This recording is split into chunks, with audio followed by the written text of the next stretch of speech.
Nasunog ang halos kabuuan ng Los Angeles, California matapos lokohin ng host na to ang Diyos. God, creator of the universe, zero mentions. No surprise in this godless town.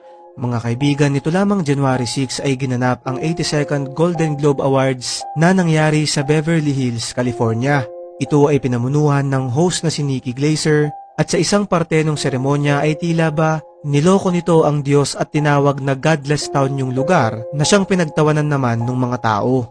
God, creator of the universe, zero mentions. No surprise in this godless town.